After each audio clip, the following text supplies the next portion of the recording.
你该去登记了吧？还有时间。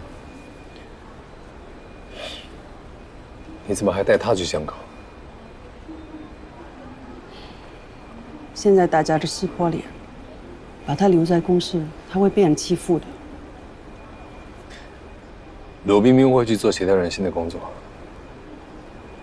协调，无非就是逼人每个人表态，选边站队而已。我不认为在这个事情上可以有什么反转。人都倾向跟着赢家，谁能赢到最后，谁能在最后成为赢家，所有人就会跟着他。但是大家都认为陈开一很有机会取代你，成为新的出版人。所以这就是为什么我现在要搭上前往巴黎的班机。我已经预约好了总编辑的时间，陈开怡的丑闻法方已经知道了。我现在就是要去跟总编辑把后面的细节对清楚，在这件事情上面，我们还是可能扳回来一局的。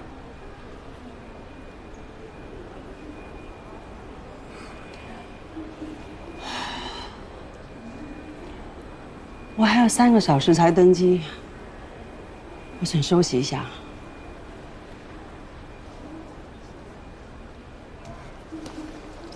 喝点水。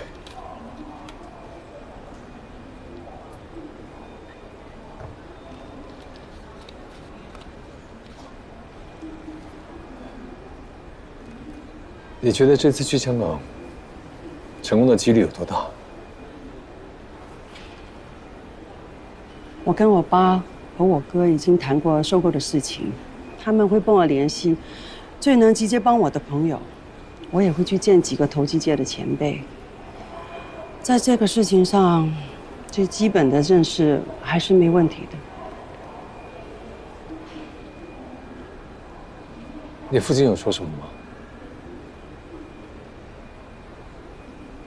他第一句就问我为什么还要帮你。你怎么说的？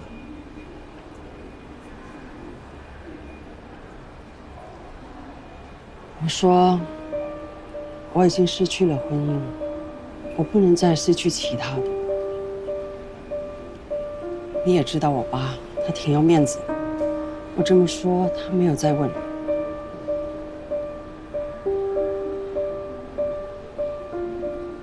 你怎么就失去婚姻了？你为什么要说你失去婚姻？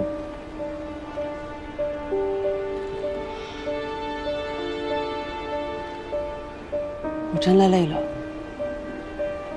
你先去登记吧。等你8年回来的，我们再谈好吗？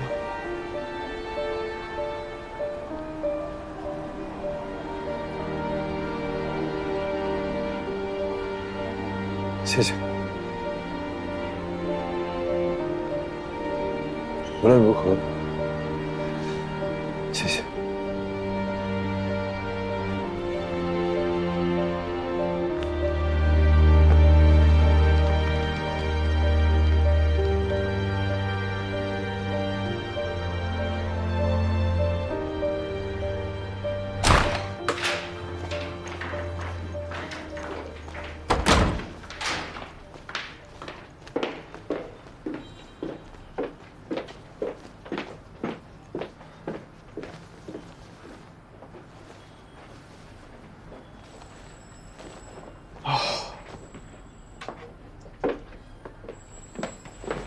我睡卧室，你睡沙发。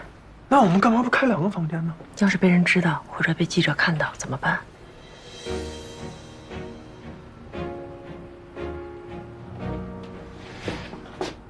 我真的很累了。如果你现在能睡觉的话，你睡卧室，我睡沙发。陈开，我们是不是疯了呀？我们这过的什么日子啊？以前没结婚啊，谈恋爱的时候要偷偷摸摸的。我们明明都有房子，哎，我们就要在酒店偷偷的约会。现在结婚了，不用偷偷摸摸开房，我们就要假装开房。我们到底怎么了？我真的很累了，明天再说。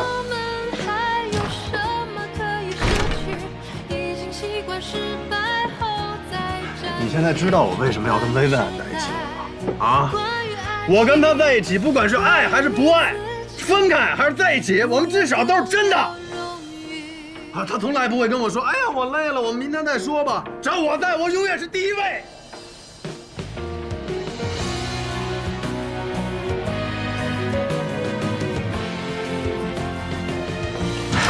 我建议你啊，最好别离开这个房间，外面有记者，要是被记者查到，我们更说不清了。你不可能跟所有人都说你看见过飞碟。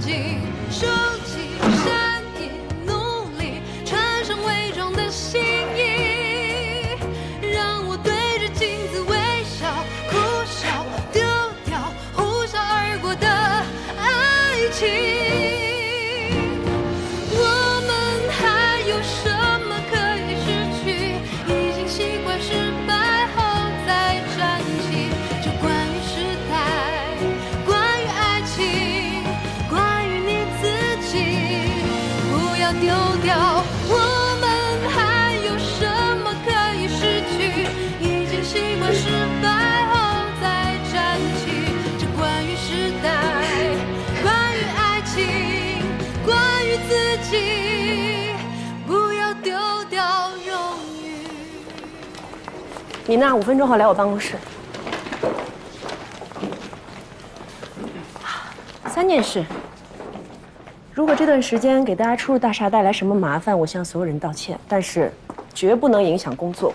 第二，任何人不能接受任何渠道的采访，所有口径必须统一到公关部。第3件事，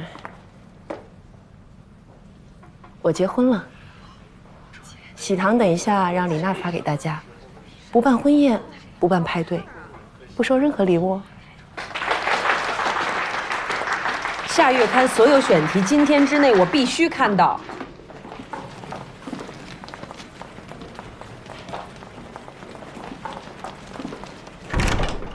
我告诉你啊，你这个样子真的不行。你今天走货梯，他们明天就会去火梯那边蹲你。哇，你不能上班像躲猫猫一样！你看你把你自己裹成这个样子。请严凯过来一下，10分钟之后让邓文、秦敏过来，还有一杯美式，谢谢。你有没有听我在跟你说话啊？你时尚盛典进行到什么程度了？照常进行喽。model 呢都已经聊完了，那该邀请的嘉宾现在也差不多都定了。现在我们正在谈场地的问题。我跟你讲哦，真的太疯狂了，场地今年又涨价了耶。你要做好心理准备啊！时尚盛典今年会无限延期。什么？什么意思啊？就是我说的这个意思。总部下通知了吗？没有。那为什么？你觉得现在的局势来看，盛典还会如期进行吗？但我们都已经谈得差不多，就差最后签约了耶。不是还没签吗？玛丽啊，我们要开始打仗了。这一仗我们不能输，所以必须要专注。进。这里没有钱，去买点喜糖，买好分给同事们。好。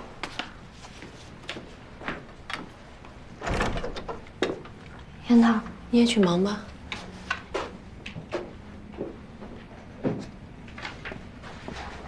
时尚盛典无限延期了。延期了。找你不是这个事儿，坐。新媒体事业部要做起来了。我想让赵鑫做负责人。挺合适的，他之前做了个公众号，影响力也挺大的。我安排人配合他工作。新媒体事业部和专题部是平级部门，不受专题部领导。新媒体事业部的人员，请他自己选。以后你们会是竞争关系。竞争？新媒体事业部和专题部是2个独立的内容部门。产生的费用和效益独立结算，每年都会有考核，考核的结果直接和年终奖金挂钩。好，还有，从今天开始，你不只是要做专题总监，还要兼任代理副主编。但我现在没办法公开这个消息，你也知道原因是什么，所以做好持久战的准备，好吗？进。我的意思说明白了吗？明白了，走。还有，回去给内容部的人开个会，这两期稿子质量下降的厉害。邓文，哎，把那些楼下的狗仔队赶紧给我搞走，不管你用什么办法。好，交给我。公关部拟个通告，宣布今年时尚盛典延期，具体举办日期待定。那什么原因呢？不可抗力。行，我去办。秦敏，公司成立新媒体事业部，招新做负责人，你约谈他一次，看看他对人力待遇方面有什么需求，能满足的尽量都满足。行。尽快找一个新的广告总监。鲁文斌的辞职申请，上面还没批呢。不管他，我找的公司已经开始跟法方谈收购盛装的全部细节问题，2周之内会有实质性进展。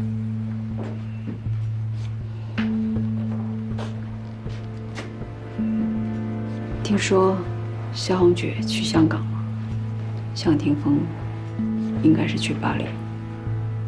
别被他们的节奏影响。从现在开始，盛装会进入一个短暂的权力真空期，我们一定要好好把握这个阶段。第一，我们不能乱；第二，杂志的工作不能乱；第三，该推进的工作不能受影响。在事实层面，要保证对盛装的实际操控，明白吗？明白。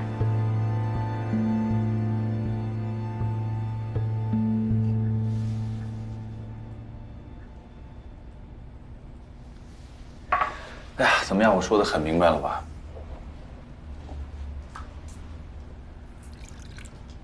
怎么不信我呀？还是说不相信向总和萧红雪能赢啊？哎呀，公司现在洗牌是早晚的事情啊。当中间派没有意义，说不定第1轮就被淘汰了。所以啊，两边的局势你们也看到了，已经那么僵了，必须2选1。为什么要选萧红雪？刚才我说的很明白了。你看你们2个人，咱们都是那么好的朋友了，赶紧做决定。你说的呢，我当然听明白了。然后呢？帮你，妈，也不是不可以。你说是不是，小潘？对，你这么一说，感觉我俩还挺有分量一样。对呀，我们俩在公司都是小人物，说句难听的，都是没人重视的。对呀。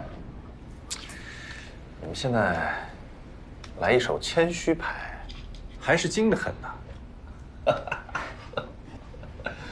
可现在公司的局势已经不一样了，他不是靠你搞一个小聪明就能混过去的。陈开怡以前是怎么对我的？你们都知道是不是？在他心里只有 Mary、严凯是自己人，其他人都是多余的。如果陈开怡这回赢了，我肯定拍屁股走人，你们也没好日子过。老卢啊，你这人就是太认真了。我俩就是来打份工，在哪儿打工，帮谁打工，不都是打工吗？刚罗汉也说了，肯定会帮你，但是你也没必要再说这么多虚的吧？是吗？那我就以茶代酒啦。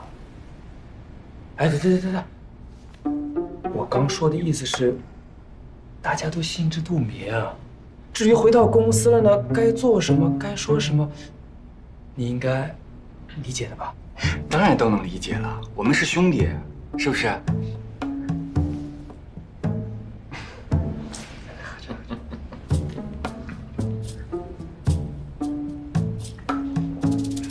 ？Sherry 啊，这些衣服都要做防尘处理啊，都是为盛典做的，这些准备你不要弄得灰扑扑的嘛。这边挂到这边来。是不是心里不舒服啊？上班喽，老板吩咐什么就是什么，没有什么舒不舒服的。我知道，你为这次盛典做了很多准备工作。哎，那个礼服系列啊，单独放在一个柜子里，到底要我讲几次才能记得住啊？用心啊！哎呦，我还好啊，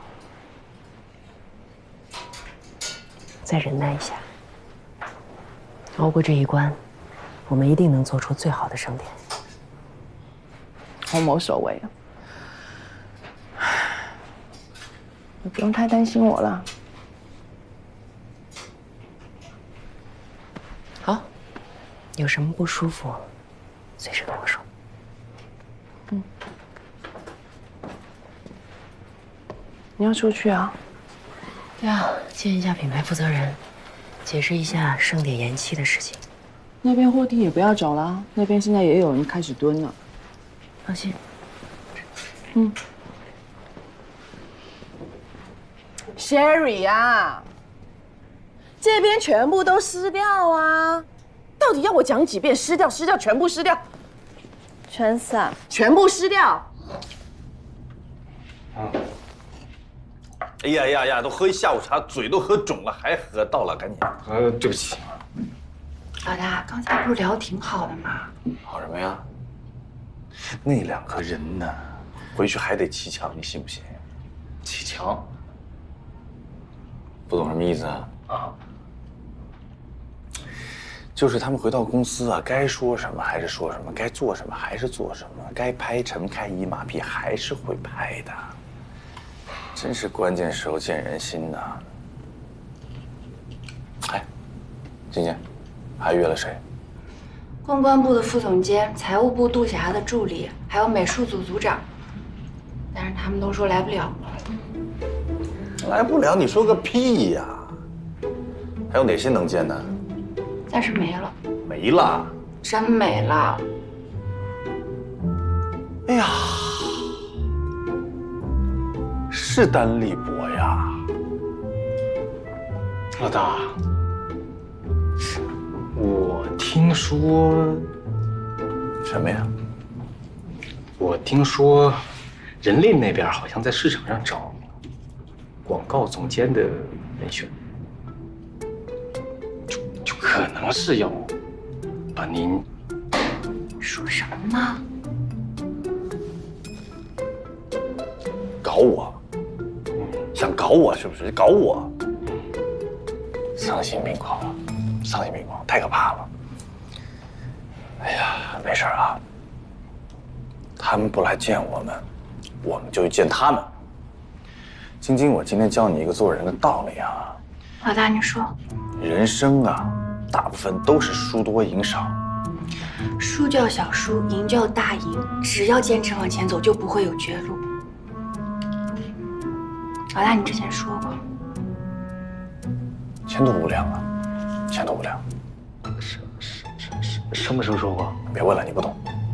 所以啊，记住，这场仗才刚刚开始。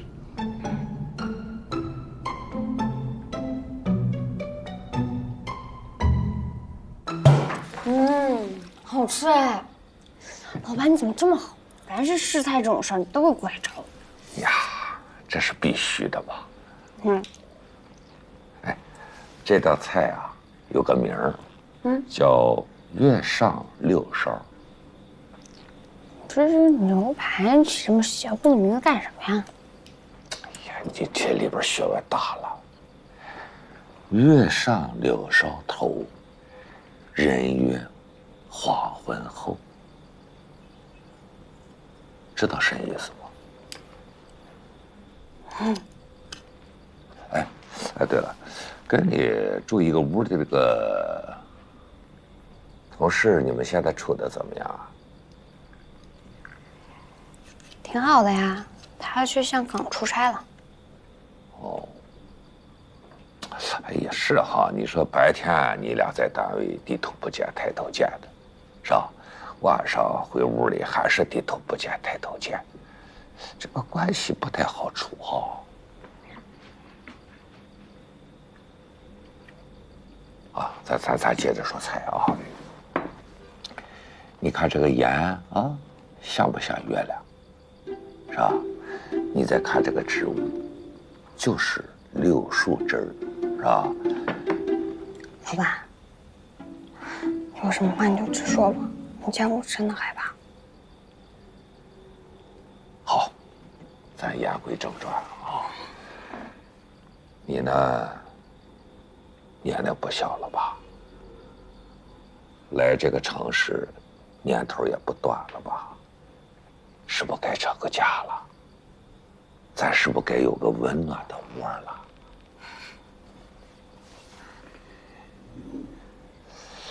我呢，倒是帮你学摸了几个人家，我倒是不多，3个。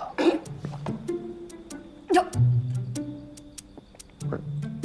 不是你是嫌多还是嫌少啊？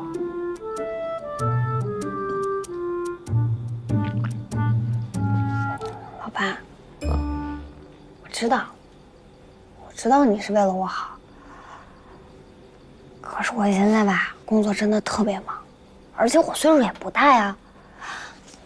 现在这么忙，我也没有时间，也没有精力去谈恋爱，是不是？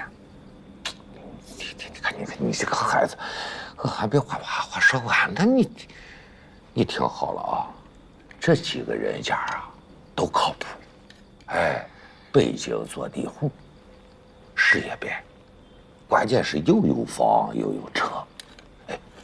其中有一家啊，前2年在2环边上老房子拆迁，现在5环边，光房子7套，7套，7套，7套，7套。哎，这孩子这，呀，你咋说走就走了呢？不是，推爷，你在北京就跟我亲爹一样，我每次来你这儿我就觉得我特别舒服。但是如果你要是真的再提相亲的事儿，我就再也不敢来了。你看你这个孩子，男大当婚，女大当嫁，这是天经地义的事儿吧？是吧？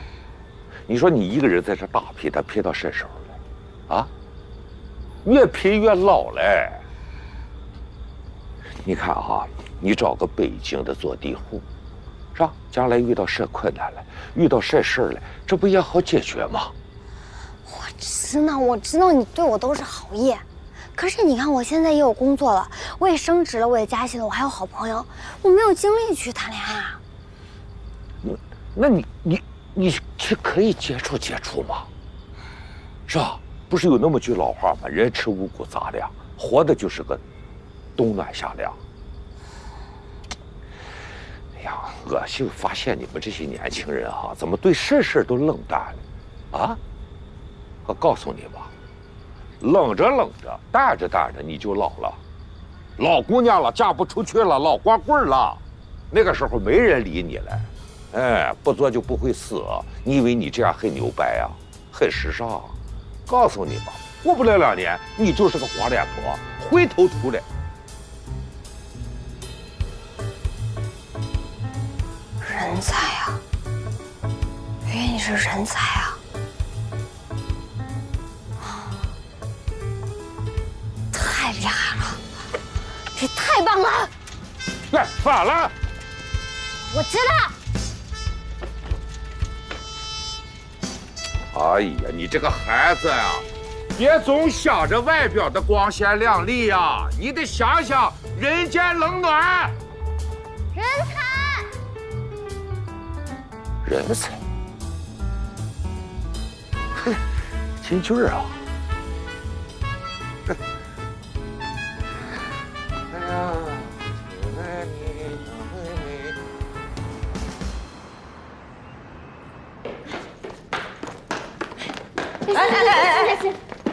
干嘛呢？风风火火的啊！我刚才想到一个特别好的选题，我得赶紧回来把它写下来，找资料。选题？什么选题啊？名字就叫《写字楼人生 PK 胡同里的智慧》。这名字，哎呀，听着。内容打算怎么做啊？我打算呢去采访10个在写字楼上班的白领或者是金领，问他们3个关键词的问题，一个是什么是真的理想，什么是好的爱情，什么是对的人生。同样的问题，我再去问10个生活在胡同里的那种大爷大妈，就是特别接地气的那种。我明白你想做什么了，有点意思，但是这个题目太大太笼统了，就最好能找到那种更精准的、更小的切口进入。什么意思？你别说话。焦虑，做焦虑。什么意思？这个选题你来做，名字就叫做“写字楼的惨烈人生 PK， 菜市场的悠闲时光”。我们以为我们都挺好。不是欣姐，这标题这么长，我们放在哪个期刊里面啊？放到新媒体平台啊。今天下午秦敏找我聊过了，公司要组建新媒体部，我是负责人。我要开一个新的公号，叫“时尚实验室”。这个选题你先做，具体放到哪一期我来定。你愿不愿意来新媒体部啊？哎，只要你愿意来，我答应让你做专题编辑啊，怎么样？我当然愿意啊，但是我流程编辑的工作怎么办？那个我去找秦敏聊啊。最重要的是你愿不愿意？我愿意啊！谢谢您，欣姐。呀！但你觉得我行吗？我觉得就凭你回来记选题，你行。我去，欣姐、李娜，哎呀，这木头这次又有麻烦了，你们快看呀，快看视频！怎么了？网都炸了！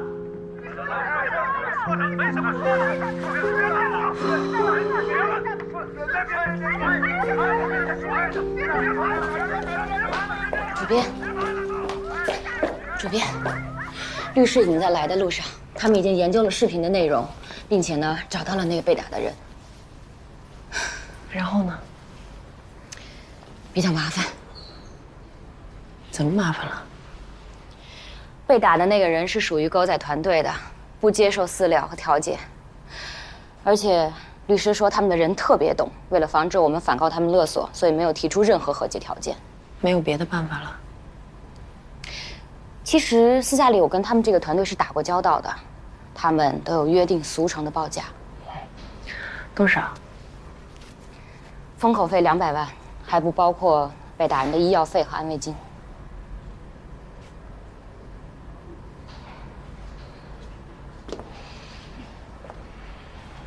我接下来该怎么做？你接下来什么都不能做，不能接受任何采访，也不做任何回应。我们先看看整个事件的舆论口径往哪个方向偏吧。哎，刘警官，我们我去打个电话。哦，谢谢啊。主任。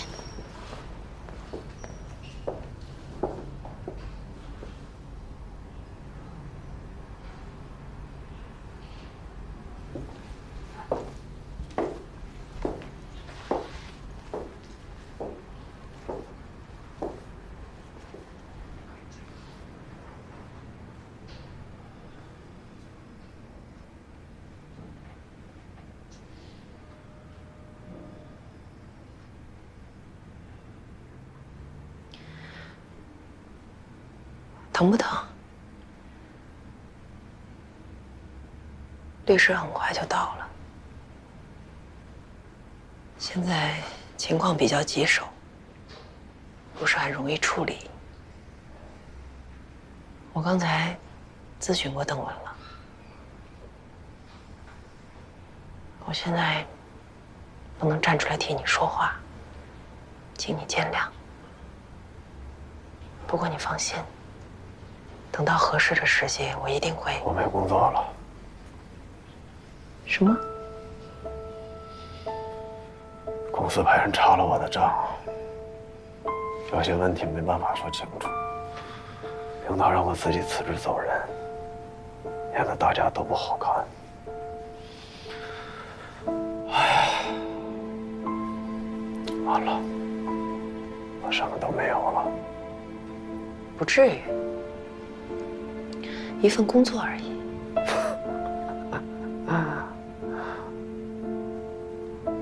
说的轻巧，这圈子就那么挺点儿大。你以为还会有别的公司要我吗？那你可以去别的行当。去你们公司啊？我所有的资源、所有的关系都在这个圈子里，我咱们就这10年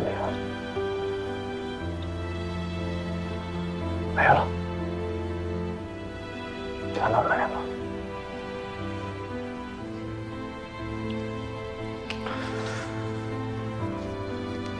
只剩下跟你这段破婚姻了。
那真实的情况到底是什么样的呢？陈开怡，陈小姐，请问现在到底你们谁是主编呢？陈小姐，你回答一下问题吧，陈小姐。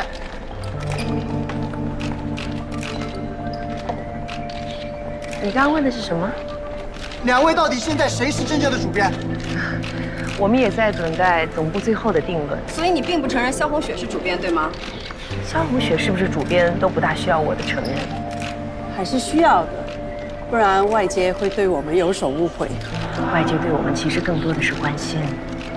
在这儿呢，我也要谢谢大家一直以来的关心。只不过你们每天这样围着，确实影响了我们的工作。大家毕竟是同行嘛。有几句话我非常想借着今天这个机会跟你们坦诚沟通。这段时间，我确实始终回避你们，并非害怕或者恐惧，而是认为没有必要。媒体是社会公器。他应该关注更重要、更有社会价值的事件，而不是用来窥视我或者任何人的私人生活。我们都是同行，我们都深知媒体应该秉承什么样的信念跟精神。我们应该坚持那些正确的但是艰难的信念，而不是去选择那些粗鄙、容易的事情一头扎进去。理性的大厦需要漫长的时间构建，而摧毁只需要瞬间。这是我对近期发生全部事情做出的最后回应，也希望你们对我的关心到此为止，谢谢。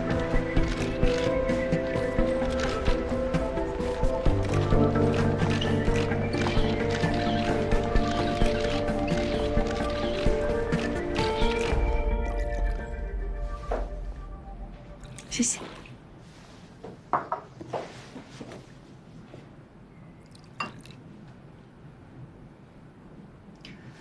老大，那我先回趟公司吧，你慢慢聊啊。啊，好。拜。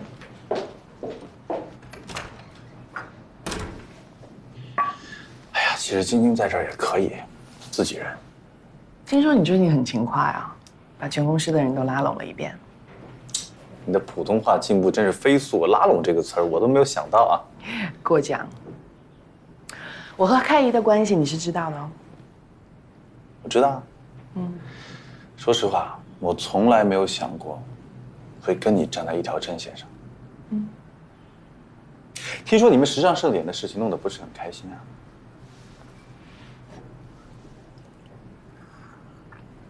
你知不知道时尚盛典为什么会无限期的停摆呢？你说说看。我问你啊，肖主编之前其实已经把时尚盛典的总策划全权交给你了，没错吧？而且在接下来，无论是从策划、筹备、创意，肖主编也都没有干涉过你，是不是？如果不是陈开怡突然弄了一个什么资本的幌子啊，临时换回了话语权，时尚盛典品牌赞助、广告商，你我都非常清楚，就差临门一脚了。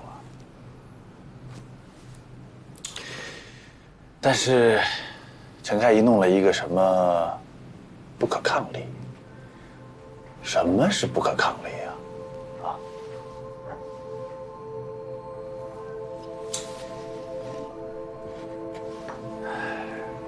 答案很简单，这次的权力斗争啊，陈开怡突然尝到了失败的滋味。当然，现在他们还在僵持之中，胜负很难说。但是明眼人都看得出来，他怕了。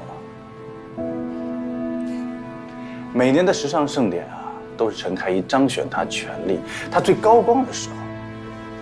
向总、肖主编已经让他很害怕了。如果这个时候，在现在这个关键的阶段，这些风光都让你出了，那他不是腹背受敌吗？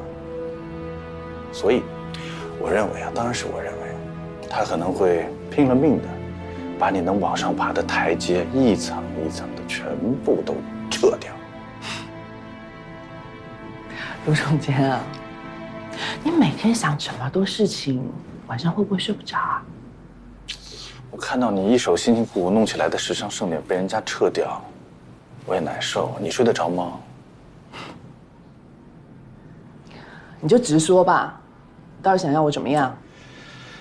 陈开怡一直沾沾自喜的就是她的在时尚圈的地位和资源。哎呀，天天说我今天捧红了哪个超模，哪个超模的，我认识哪个大品牌啊，大品牌的所有的领导。但所有明眼人也都知道，如果没有你时装部，我们盛装最强大的时装部，陈开怡不就是个空壳子话匣子吗？就是搞搞破文字，在办公室里和严凯选那些无聊的选题 ，boring。哎呀，我知道，时装部的人就服你，所以啊，你要带着整个时装部支持萧红雪主编。哎，我以为你找我要说什么，结果听了半天全是废话。我跟你说，我玛丽啊是一个很有职业精神的人，谁是主编我就听谁的。现在萧红雪还是主编，所以工作上我还是会听她的。不是这个意思。那你什么意思啊？我们要强行重启时尚盛典。强行重启，什么意思？踢开陈开怡，我、你、肖主编一起来做这件事。只要你肯加入，时尚盛典所有的资源、名声归你。